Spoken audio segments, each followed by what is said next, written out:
Bueno, vamos a ver cómo se intercepta la esfera con diversos volúmenes. Vamos a empezar con el prisma. Siempre tengan en cuenta dibujar los volúmenes en perspectiva a 2 puntos de fuga. Vamos a poner entonces la esfera sobre el prisma en esta parte. Vamos a ubicar nuestra esfera primero y luego encontrar las elipses que se producen con la intersección. Lo primero es tratar de descubrir cuál es la inclinación de la elipse y para eso me valgo de las caras del prisma. Ustedes ubican en el prisma la elipse siguiendo los ejes y siguiendo las perspectivas y luego trasladan esa elipse a las caras internas de lo que sería la esfera. Tenemos la cara interna horizontal que sigue esta misma inclinación y la cara interna vertical que sigue esta inclinación. Y en base a eso, fíjense que se cortan en un punto. Ese punto tiene que estar sobre la arista de lo que sería el prisma. A partir de ahí se produce la intersección. En este caso el prisma es más ancho que la elipse interna de la esfera, por eso continúa por atrás. ¿Sí? En el caso de, por ejemplo, hacerlo al revés, yo dibujo primero la esfera, puedo partir de la esfera y trazar, vamos a trazar al azar 3 líneas, marcándolas con perspectiva, y ahora lo que vamos a tratar es de encontrar cómo sería la inclinación. Bueno, parto de nuevo de buscar la elipse sobre la cara del prisma y luego proyecto esa elipse sobre lo que sería la cara interna de la esfera. Es muy importante que sean curvas, que la curva la definan yendo de borde a borde. El truco está en ir de borde a borde. Fíjense que yo no hago la curvita de la intersección, sino que hago la elipse completa y luego remarco la parte en donde cae sobre el prisma.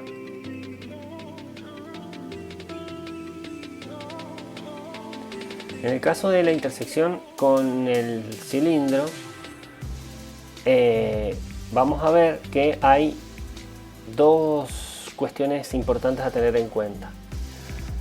Si el cilindro está ingresando, se intercepta por el centro de lo que sería la esfera, no hay muchas deformaciones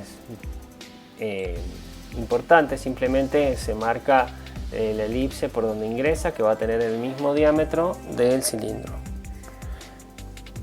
Pero si el cilindro, en lugar de ingresar por el medio, entra por el costado o está como apoyado, digamos, sobre lo que sería como si estuviese mordido sobre la esfera, ahí sí se produce una deformación que tiene que ver con el encuentro, digamos, de dos volúmenes de revolución, porque la esfera tiene una estructura que podíamos definirla como un manojo, como un sistema de elipses, y el cilindro también. Entonces acá el encuentro, ¿cómo se va a dar entre dos volúmenes curvos? Digamos, son superficies que de alguna manera en estos puntos van a ser los de la deformación, los que van a determinar la deformación.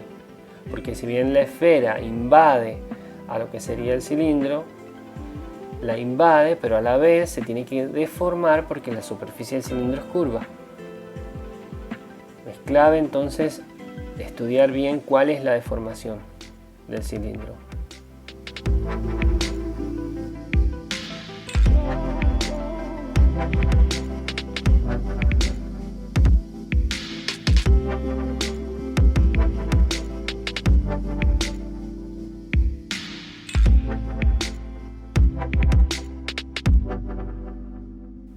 En el caso del cono sería, bueno, pasa más o menos lo mismo que con el cilindro. Si el cono ingresa por el medio de lo que sería la esfera, no hay grandes deformaciones, simplemente se marca la elipse que tiene que tener el ancho de justo donde se produce la intersección.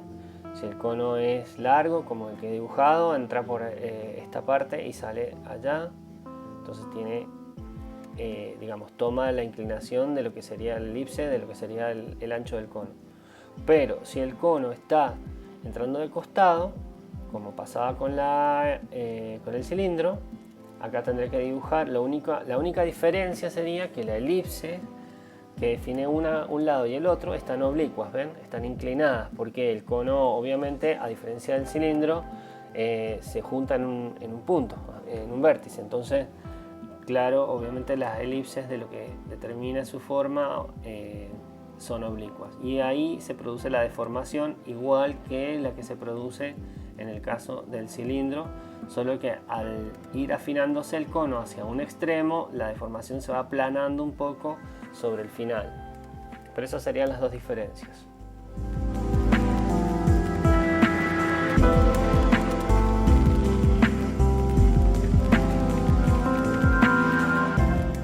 Hay varias maquetas que han trabajado con casquetes esféricos, ¿no?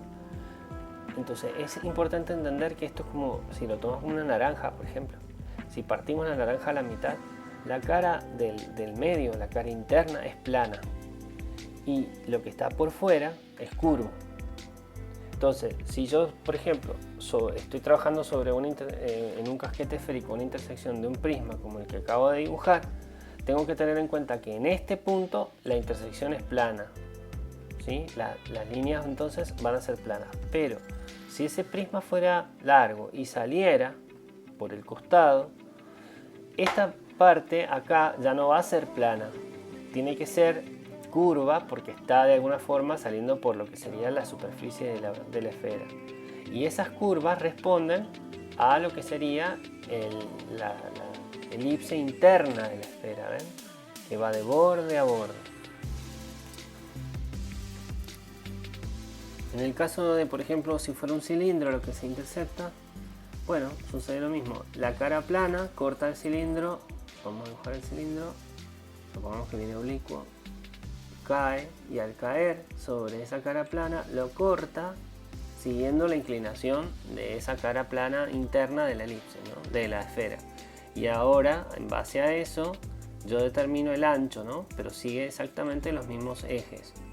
¿Y qué pasaría si este cilindro es largo y sale por el otro lado? Bueno, en este caso, como está prácticamente por el medio, cuando sale no es mucho lo que se forma, simplemente mantiene la misma curvatura, pero se curva siguiendo la deformación de lo que sería ese volumen curvo de la esfera.